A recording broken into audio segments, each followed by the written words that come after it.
Hello student, पिछले class में surface chemistry का जो लेक्चर 11 हुआ था उसमें हम आपको ट्रू सॉल्यूशन, कोलवाइड्स और सस्पेंशन के बारे में बताए थे।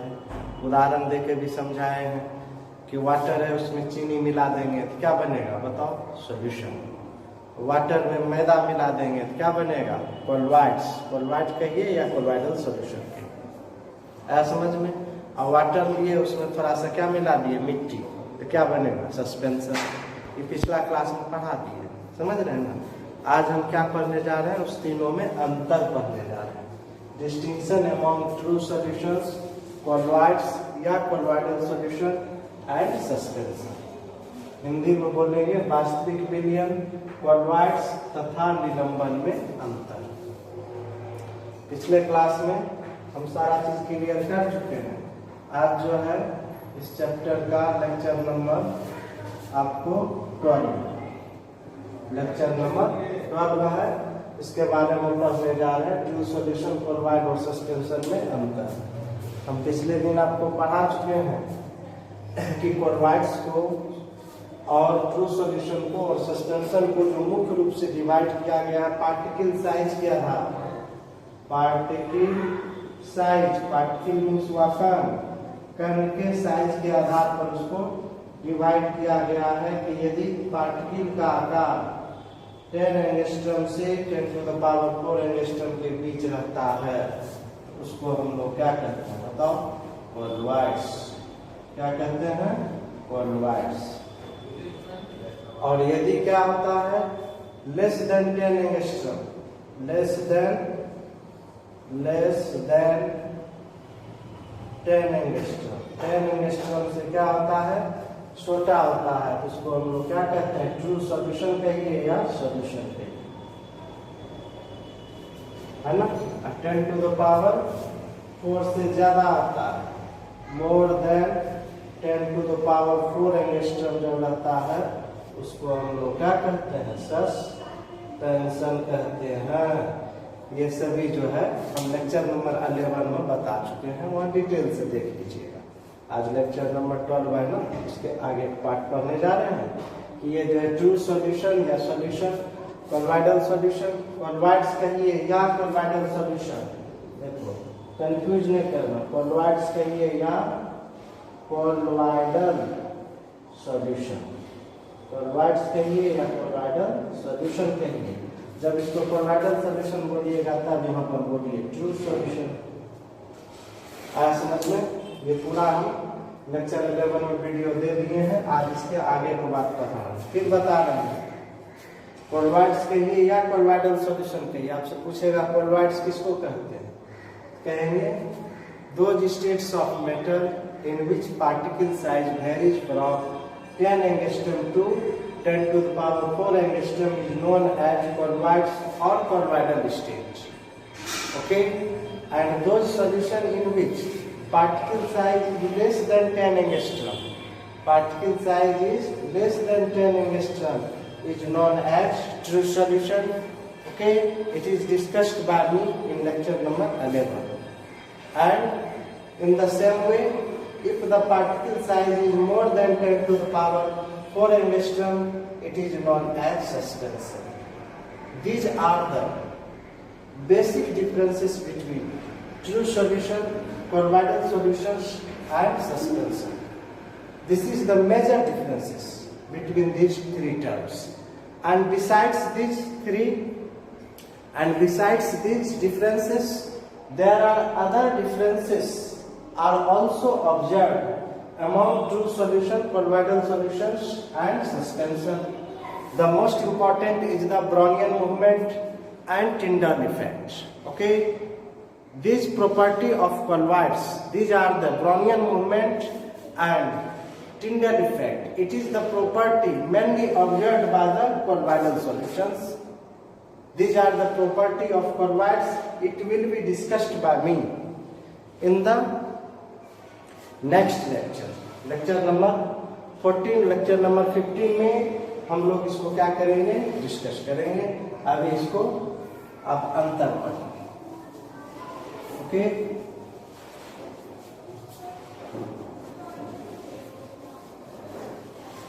इसको अंतर को पढ़ना जरूरी है। ये एग्जाम में पूछा हुआ क्वेश्चन है। आप एग्जाम में क्वेश्चन देखिएगा तो मिल जाएगा। इधर हम लिख दिए हैं प्रॉपर्टी, इधर लिखे ट्रू सॉल्यूशन, इधर लिखे इक्वलाइज, इधर क्या है सस्पेंशन। ओके, सस्पेंशन में अंतर। प्रॉपर्टी है ना, प्रॉपर्टी, इसका प्रॉपर्टी हम लोग इधर डिस्कस करेंगे कि इसमें हम लोग क्या चीज का वर्णन करेंगे। सबसे पहले देखिए नेचर, प्रकृति, प्रकृति कि ट्रू सॉल्यूशन कैसा होगा। ट्रू सॉल्यूशन बतेरे किए हैं कि सॉल्यूशन क्या है, मिक्सचर ही है। सॉल्यूशन मुख्य रूप से क्या है, मिक्सचर है। कैसा मिक्सचर है, इसमें क्या होगा, इसका नेचर, ट्रू सॉल्यूशन का नेचर होगा होमोजीनियस। होमोजीनियस, यह समांगी मिश्रण बनाएगा। इसी समांगी मिश्रण को हम लोग क्या कहते हैं, ट्रू सॉल्यूशन कहते हैं। इसका सॉल्यूशन जो होता है क्लियर होता है, ट्रांसपेरेंट होता है।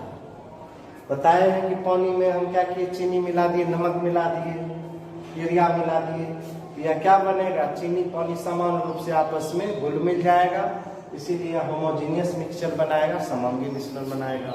वही पानी में आप मैदा दे दिए, स्टार्च दे दिए, तो वह समान रूप से इस तरह से नहीं घुलेगा मिलेगा जिस तरह से ट्रू सॉल्यूशन घुला मिला है।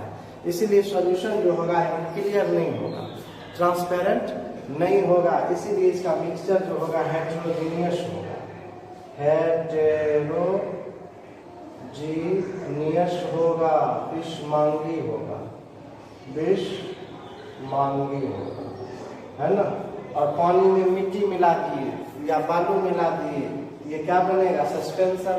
यह भी क्या क्लियर होगा, ये नहीं होगा, ये बिल्कुल इससे भी क्लियर नहीं होगा। ये बहुत क्लियर होगा, ये क्लियर थोड़ा उससे कम होगा, और यह बिल्कुल नहीं होगा।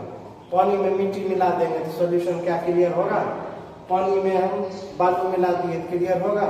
इसलिए अभी क्या बनाएगा बताओ, हेटेरोजीनियस होगा, हेटेरोजीनियस मिक्सचर होगा, विषमांगी मिक्सचर होगा। हिंदी यहाँ लिखी दिए। ओके, कहने का मतलब नेचर फर्स्ट में या होमोजीनियस मिक्सचर बनाएगा। ये नेचर क्या होगा, ट्रू सॉल्यूशन होमोजीनियस बनाएगा, क्लोराइड हेटेरोजीनियस बनाएगा, सस्पेंशन भी हेटेरोजीनियस बनाएगा। उसके बाद देखिए पार्टिकल साइज, लेंथ तो यही है, पार्टिकल साइज। ओके, कण का आकार, कण का आकार, पार्टिकल साइज। इसमें क्या बताया है, मुख्य रूप से 10 एंगस्ट्रम से 10 टू द पावर 4 एंगस्ट्रम के बीच में रहेगा। उसको हम लोग क्या कहेंगे बताओ, कोलॉइड्स कहेंगे या कोलॉइडल सॉल्यूशन कहेंगे। इसमें पार्टिकल साइज जो है यह क्या होगा, less than 10 angstrom. Particle size जो है, यह पार्टिकल साइज हम लिखे, यहाँ क्या कहेंगे, particle size less than 10 angstrom. Particle size क्या कहेंगे, less than 10 angstrom. Less than 10 angstrom से जब छोटा हो जाएगा तो हम उसको क्या कर देंगे बताओ, ट्रू सॉल्यूशन कहेंगे। कहने को इसमें कण का आकार बहुत छोटा होगा, दिखाई भी नहीं पड़ेगा। इसमें क्या होगा, पार्टिकल साइज जो होगा more than 10 to the power 4 angstrom, है ना। पार्टिकल के साइज जो होगा more than 10 to the power 4 angstrom होगा, यानी कण का आकार बड़ा बड़ा होगा तो उसको हम लोग क्या कहते हैं, सस्पेंशन कहेंगे। ओके, थर्ड देखिए विजिबिलिटी, विजिबिलिटी, दृश्यता, दृश्यता। विजिबिलिटी ऑफ पार्टिकल ना, विजिबिलिटी ऑफ पार्टिकल, पार्टिकुलेट को देखना है। इसमें ट्रू सॉल्यूशन में क्या होगा, पार्टिकल का साइज तो बहुत छोटा है ना भैया, इसलिए कण दिखाई पड़ेगा तो नहीं पड़ेगा। इसीलिए विजिबिलिटी में क्या कहेंगे, पार्टिकल्स आर इनविजिबल। इसमें क्या कहेंगे, पार्टिकल्स होते हैं कण, पार्टिकल्स आर इनविजिबल, ना, कण अदृश्य होते हैं, अदृश्य होते हैं, यानी इसमें कण दिखाई नहीं पड़ते हैं। क्योंकि 10 एंगस्ट्रॉम से छोटा है, जानबे कर तो 1 एंगस्ट्रॉम 10⁻⁻10 मीटर, तो 10 एंगस्ट्रॉम मतलब हो गया 10⁻⁹ मीटर, तो उतना छोटा है तो दिखाई पड़ेगा नहीं पड़ेगा, तो वही के पार्टिकल्स आर इनविजिबल। इसमें भी तो पार्टिकल के कण तो छोटे ही है ना, इसमें भी पार्टिकल के कण क्या है, छोटे हैं, इसीलिए इसको जब आप खुली आंख से देखिएगा तो नहीं दिखाई पड़ेगा, माइक्रोस्कोप से देखिएगा तो भी दिखाई नहीं पड़ेगा, सिर्फ अल्ट्रा माइक्रोस्कोप से दिखाई पड़ेगा। नहीं, सिर्फ अल्ट्रा माइक्रोस्कोप के यूज कहाँ करते हैं, बहुत छोटी वस्तु को देखने के लिए हम लोग क्या यूज करते हैं बताओ, अल्ट्रा माइक्रोस्कोप। क्या कहेंगे, particles are visible, particles are visible by ultra microscope,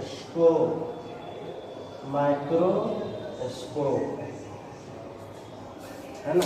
इसका हिंदी बोल देते हैं बच्चों, लिख लेना, ठीक ना, फिर नीचे जगह नहीं बचता है।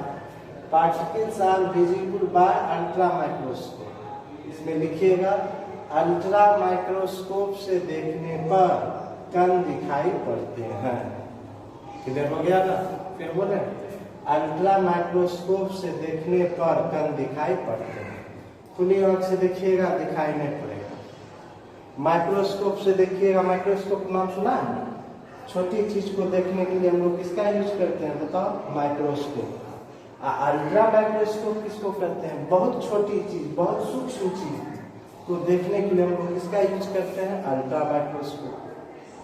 तो जब आप इसको अल्ट्रा माइक्रोस्कोप से देखिएगा तब जो है इसमें कण दिखाई पड़ेगा। ये तो क्या है, तो सस्पेंशन है, पानी दिए उसमें बालू मिला दिए तो क्या होगा, उसमें जो है पानी बालू मिला के आप देखिएगा तो बालू दिखाई पड़ेगा ना, तो क्या कहिएगा, particles are visible by naked eye, particles are visible by, direct लिख देते हैं, पार्टिकल्स आर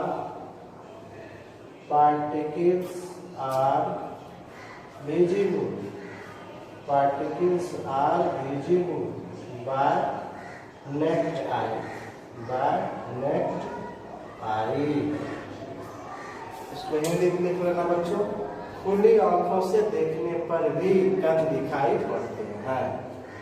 क्या लिखोगे बोलो, हिंदी में जो है बोल रहे हैं, इन्हें कहना सर हिंदी कहाँ लिखे, ये शिकायत नहीं होनी चाहिए, हम बोल रहे हैं खुली आंखों से देखने पर कण दिखाई पड़ते हैं। जहाँ जगह मिलता है वहाँ हिंदी अंग्रेजी दोनों लिख देते हैं, ओके। और ऐसे तो इतना दिन से पढ़ रहे और उतना तो स्टूडेंट भागलपुर में जो पढ़ते हैं उतना तो कमजोर नहीं है कि जो है छोटी छोटी सेंटेंस का वो हिंदी अंग्रेजी नहीं जानता। ऐसे भी आता है भागलपुर अंग्रेजी ट्यूशन जरूर पढ़ता है, इतना वो बात नहीं जानेगा। तो ये जो है आपको 3 अंतर बताया, इसको उतारिए बना से, हम इसको ऊपर मिटाते हैं, ऊपर लिखते हैं, हम नीचे तक उतारिए, ठीक है। ये सब जो अंतर एक बार इंटर में पूछा हुआ है, ट्रू सॉल्यूशन फॉर वर्ड्स में क्या अंतर है, अंतर को आप यहाँ से दिमाग में रखिए।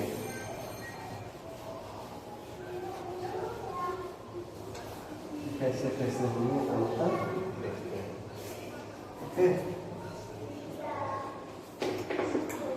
नेक्स्ट देखिए आप लोग, क्योंकि इसमें सॉल्यूशन में तो कण बहुत छोटे होते हैं ना, बहुत छोटे होते हैं। फोर्थ डिफरेंस देखिएगा, फिल्ट्रेशन और सॉल्यूट फिल्ट्रेबिलिटी, सॉल्यूट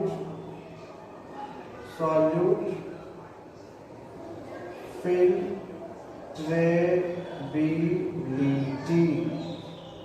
ना, सॉल्यूट को छानना, सॉलिड फिल्ट्रेबिलिटी में क्या हो, सॉलिड को छानना, इसको हिंदी में कहते हैं विले ना, विले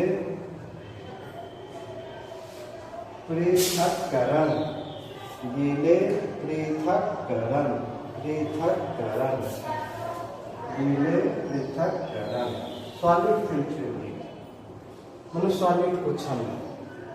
तो बताओ सॉल्यूशन में तो 10 एंगस्ट्रॉम से कम साइज है ना, इसीलिए क्या कण को छानना संभव है, क्योंकि पार्टिकल का साइज बहुत स्मॉल है, इसीलिए क्या कहेंगे, कण को छानना संभव नहीं है, इसीलिए क्या कहेंगे, नॉट पॉसिबल, यानी कि सॉलिड पार्टिकल को छानना संभव नहीं है, नॉट पॉसिबल माने क्या हुआ, संभव नहीं है।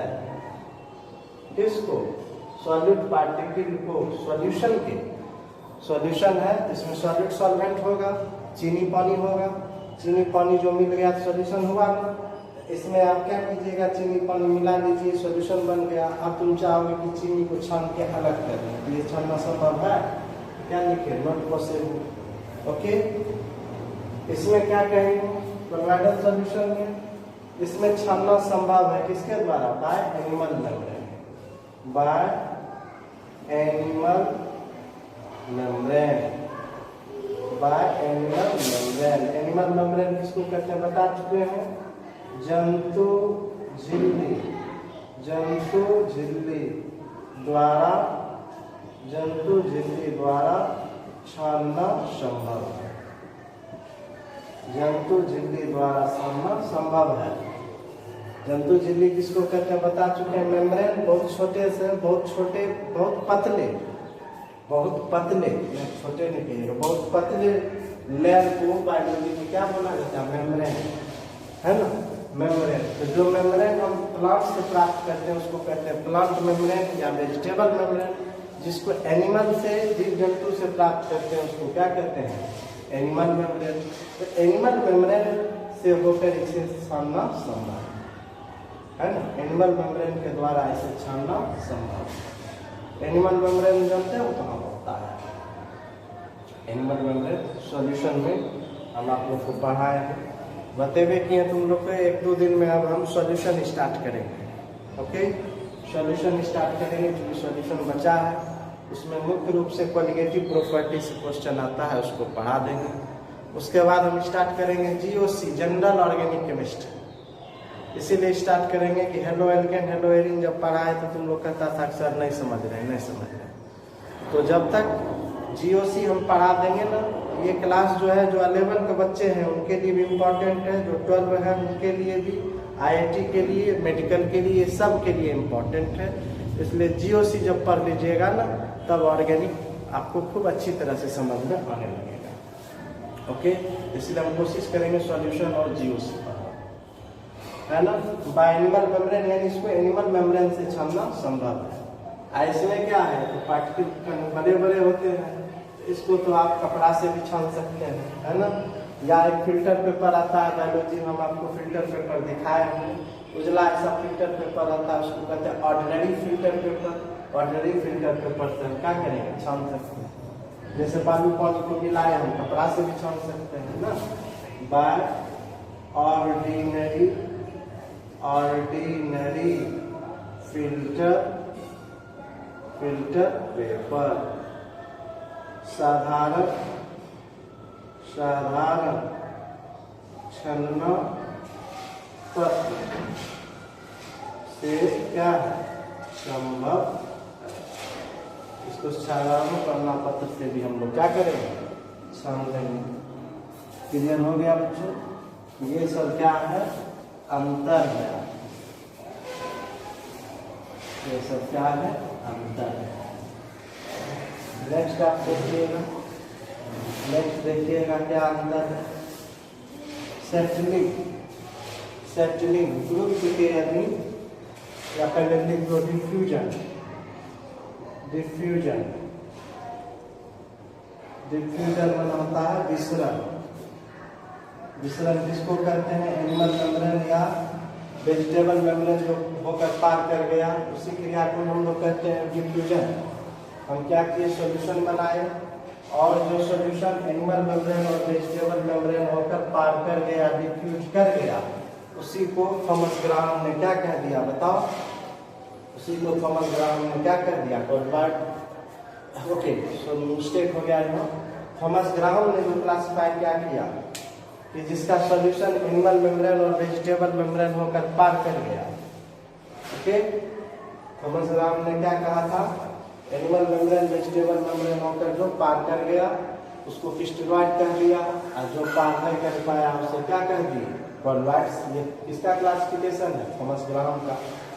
फिर समझिएगा, जिसका सॉल्यूशन एनिमल मेम्ब्रेन होकर पार कर गया या वेजिटेबल मेम्ब्रेन होकर पार कर गया, थॉमस ग्राहम ने क्या नाम दिया, थॉमस ग्राहम ने नाम दिया उसका क्या, क्रिस्टलॉइड, क्रिस्टलॉइड। और जिसका सॉल्यूशन पार नहीं किया उसका नाम उन्होंने क्या दिया, कोलबर्ट्स। इसका नाम उन्होंने क्या दिया, कोलबर्ट्स। ओके, इसीलिए तो लिखे कि एनिमल मेम्ब्रेन द्वारा चलना इसे संभव। अब डिफ्यूजन, क्योंकि इसमें कण का आकार तो बहुत छोटा है, क्या कहेंगे, diffuse quickly, diffuse quickly, diffuse quickly मतलब तेजी से विचलित होता है, तेजी से विचलित होता है, मतलब तेजी से चला जाता है, विचलित होता है, क्योंकि कण का आकार छोटा है, तेजी से चला जाएगा, है ना। अब उसमें क्या है, चूंकि कण का आकार इससे बड़ा है ना, इसीलिए क्या कहेंगे, डिफ्यूज स्लोली, धीरे धीरे होता है, डिफ्यूज स्लोली, डिफ्यूज स्लोली मतलब धीरे धीरे, धीरे धीरे विचलित होता है, धीरे धीरे विचलित होता है। ओके, सस्पेंशन में तो समझ ही रहे हो, सस्पेंशन में तो आप समझ ही रहे हैं कि इसमें कण इतना बड़ा होता है कि इसको छलना संभव नहीं है ना। डू नॉट डिफ्यूज, इसमें कण डिफ्यूज नहीं होते हैं, do not diffuse, do not diffuse, विचलित नहीं होते हैं। इसमें जो है, क्योंकि इसमें कण का आकार बड़ा है इसीलिए इसमें डिफ्यूजन संभव नहीं है। यही सब क्या है, अंतर। डिफ्यूजन समझ रहे हैं, एनिमल मेम्ब्रेन होकर जो पार कर गया उसी कहते हैं डिफ्यूजन। क्योंकि सॉल्यूशन में कण बहुत छोटे होते हैं इसीलिए तेजी से डिफ्यूज होते हैं, जिसमें कण बड़ा होता है थोड़ा धीरे धीरे होता है, और उसमें बहुत बड़ा है इसीलिए डिफ्यूज होता ही नहीं। और नेक्स्ट देखिए आप, इसको उतारो से, इसके बाद हम जो है आपको बता रहे हैं सेटलिंग या effect of gravity, effect of gravity ना, effect of gravity, effect of gravity, गुरुत्व का प्रभाव, गुरुत्व का प्रभाव। अब जानते करते हैं कि बड़ी बड़ी वस्तु पर जो है ग्रेविटेशन की इफेक्ट पड़ता है ना, और जो बहुत छोटी वस्तु होता है उस पर ग्रेविटेशन का इफेक्ट नहीं पड़ता है। तो गुरुत्व के प्रभाव में, जैसे आम जो है, आम का सीजन, आम के समय में क्या होता है, बगीचे से आम जो है, आम के पेड़ से आम क्या होता है, नीचे गिरता है। ऊपर क्यों नहीं गया, जबकि नीचे जितना जगह है उससे ज्यादा जगह कहाँ है, ऊपर, तो ऊपर में जाके नीचे क्यों, यहीं से आया लॉ ऑफ ग्रेविटेशन, न्यूटन का जो लॉ ऑफ ग्रेविटेशन आप पढ़ते होंगे, यहीं से आया। क्या कहा कि पृथ्वी किसी वस्तु को अपनी ओर आकर्षित करे, इसी कहते हैं लॉ ऑफ ग्रेविटेशन। नहीं तो जो बड़े बड़े कण होते हैं उस पर ग्रेविटेशन की इफेक्ट पड़ता है, लेकिन वातावरण में धूलकण तो बहुत सा है, वो क्यों नहीं नीचे बैठ जाता है ना। इसका मतलब क्या हुआ कि धूलकण अर्थात छोटे छोटे कण पर ग्रेविटेशन का कोई इफेक्ट नहीं पड़ता। यदि सारा धूलकण नीचे बैठ जाता तो एटमॉस्फेयर में पॉल्यूशन होता नहीं होता, क्योंकि धूलकण क्या होता है, नीचे नहीं बैठता है, उसका कण बहुत छोटा होता है, उस पर ग्रेविटी का इफेक्ट नहीं पड़ता। तो do not shutter, do not shutter, क्योंकि कण बहुत छोटे होते हैं ना, यानी गुरुत्व का प्रभाव नहीं पड़ता है, गुरुत्व के प्रभाव में कण नीचे नहीं बैठते हैं, कण नहीं, कण नीचे नहीं बैठते हैं, कण नीचे नहीं बैठते हैं।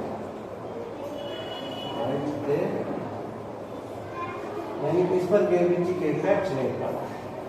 उसमें भी वही बात है कोलॉइड्स में, उसमें भी क्या है कोलॉइड्स में वही बात है, कण का आकार बहुत छोटा होता है, इसमें भी क्या करेंगे डू नॉट सेटल, यानी पार्टिकल्स जो होते हैं, पार्टिकल जो होते हैं वो नीचे सेटल नहीं करते हैं। इसमें क्या करते हैं settle on standing, particles are settle on standing. ये जो सोल्यूशन बनेगा, सोल्यूशन जो बनेगा ना, particles settle on standing, particles में क्या कण, particles settle on standing, on standing.